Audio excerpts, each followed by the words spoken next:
शुरू करें।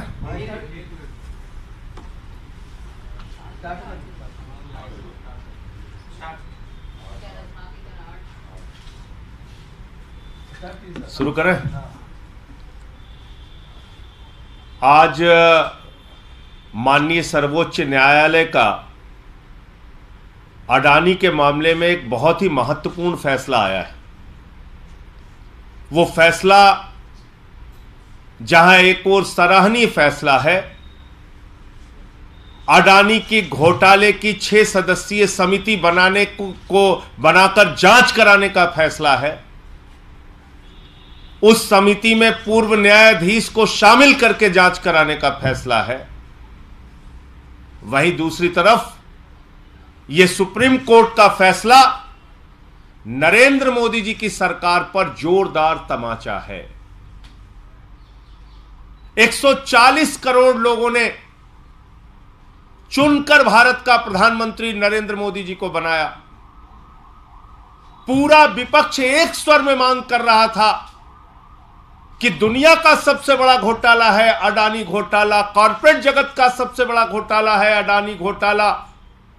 LIC में करोड़ों लोगों का पैसा डूब रहा है, SBI में करोड़ों लोगों का पैसा डूब रहा है। प्रधानमंत्री जी, JPC से जांच कराइए।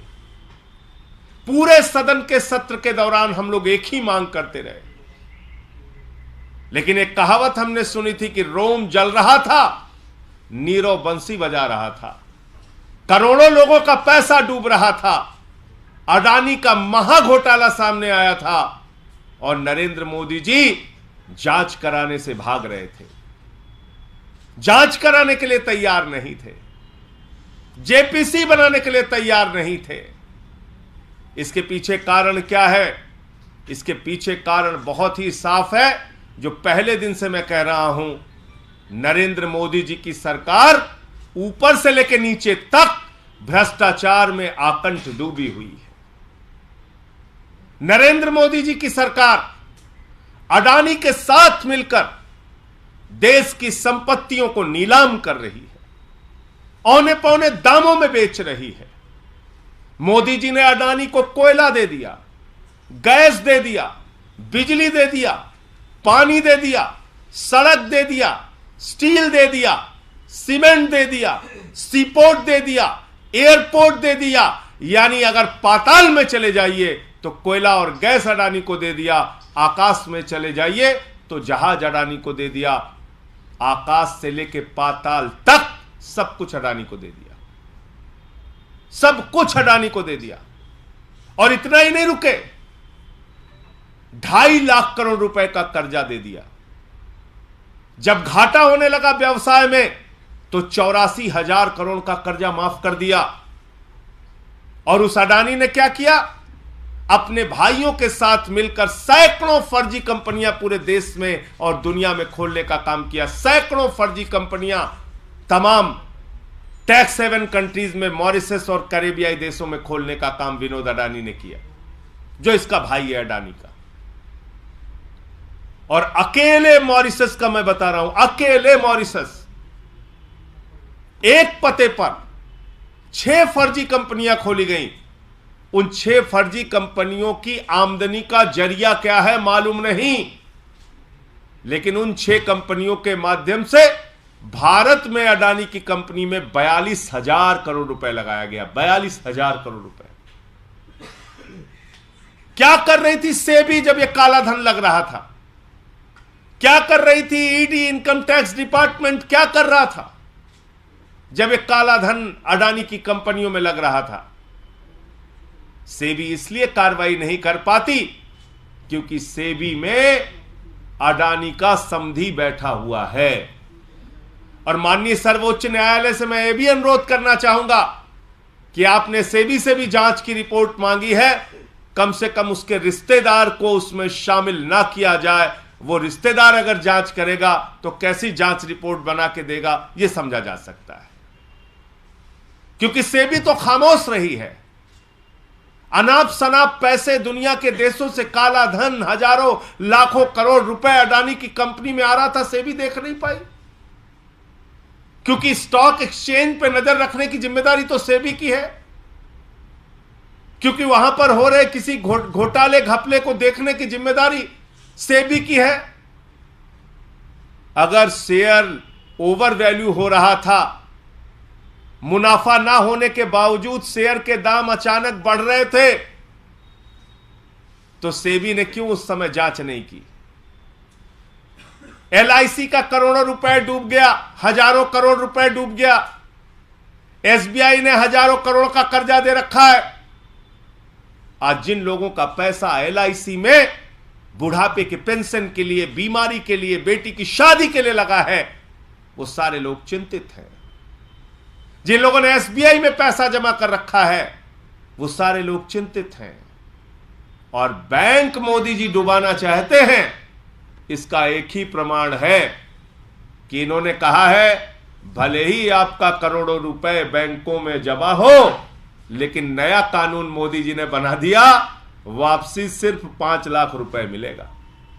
भले ही बेटी की शादी के लिए आपने 20 लाख जमा किया हो, बेटी की शादी की तारीख आ गई, बैंक डूब गया, तो मोदी जी सिर्फ आपको 5 लाख रुपए देंगे और कहेंगे अपना रास्ता नापो। यह कानून बन गया, नया कानून बन गया। कोई भी बैंक डूब जाए, क्योंकि मोदी जी जानते हैं कि अपने दोस्त को उन्होंने अनाप शनाप फायदा पहुंचाया है, देश के बैंक डूबेंगे, देश के बैंक डूबेंगे। नया कानून कहता है 5 लाख से ज्यादा नहीं मिलेगा।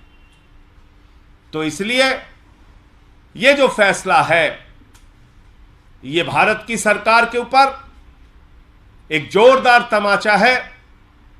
और जांच एजेंसियों का दुरुपयोग विपक्ष के लोगों का गर्दन दबाने के लिए तो करते हो मोदी जी, अपने दोस्त अडानी को बचाने के लिए उन सारी जांच एजेंसियों को काल कोठरी में बंद कर देते हो, उस पर कार्रवाई नहीं करते हो। यह भी पूरे देश ने देखा। हमारी जेपीसी की मांग, सदन में आवाज उठाना या सदन की प्रक्रिया में आवाज उठाने का मौका न मिलने पर सदन पे नारे लगाना और बाधित करना 100% सही था। यह बात आज सुप्रीम कोर्ट के फैसले से साबित हो गई।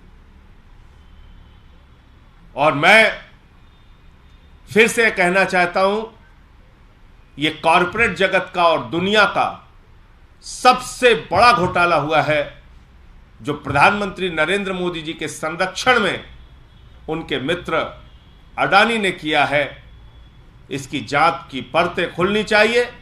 और जेपीसी की जो हमारी मांग है, क्योंकि सदन सर्वोच्च है, पार्लियामेंट सर्वोच्च है, जेपीसी की जो हमारी मांग है, उस जेपीसी के माध्यम से जांच होगी तो बहुत सारे और सच और तथ्य सामने आने में मदद मिलेगी। पहली बात तो यह अडानी को लेकर मामला था।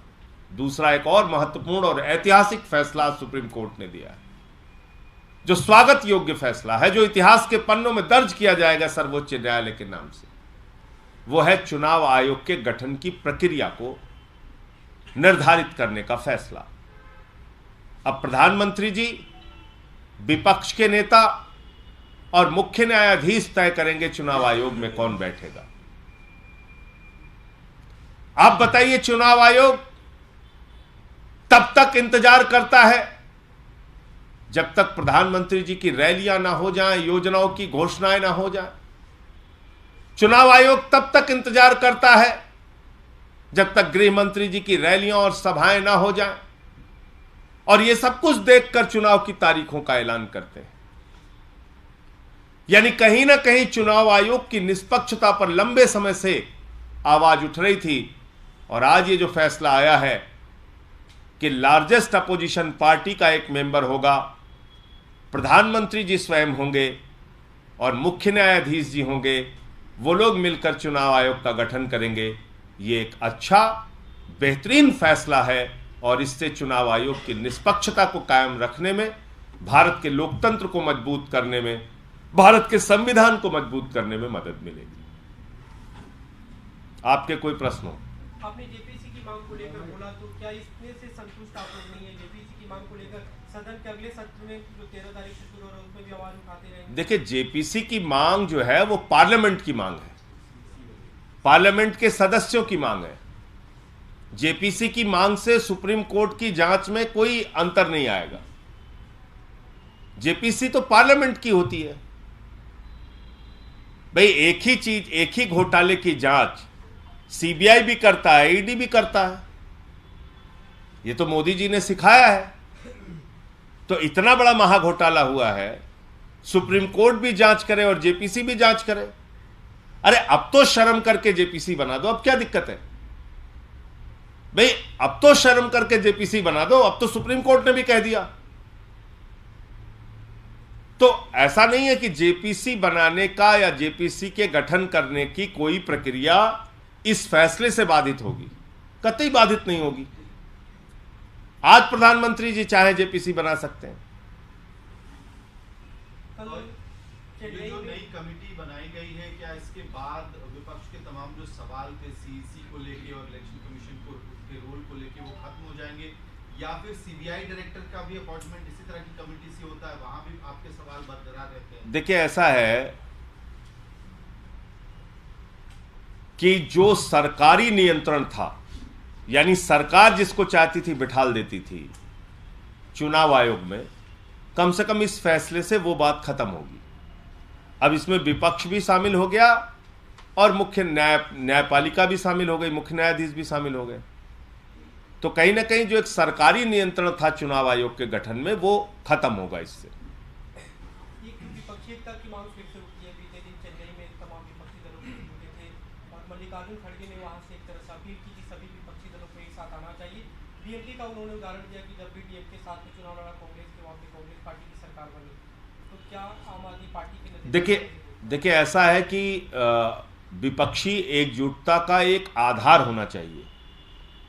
इस बात को हमारे नेता अरविंद केजरीवाल जी ने स्पष्ट तौर पे कहा। जब उद्धव ठाकरे जी से भी मुलाकात हुई तब भी मीडिया के सामने आके कहा कि विपक्ष इस देश के लोगों को महंगाई से निजात कैसे देगा, बेरोजगारी से निजात कैसे देगा, महिलाओं की सुरक्षा कैसे सुदृढ़ हो पाएगी, एक खाका क्या है विपक्ष के सामने इस देश को देने का, भारत को दुनिया का नंबर 1 देश बनाने का, पहले वो तय होना आवश्यक है।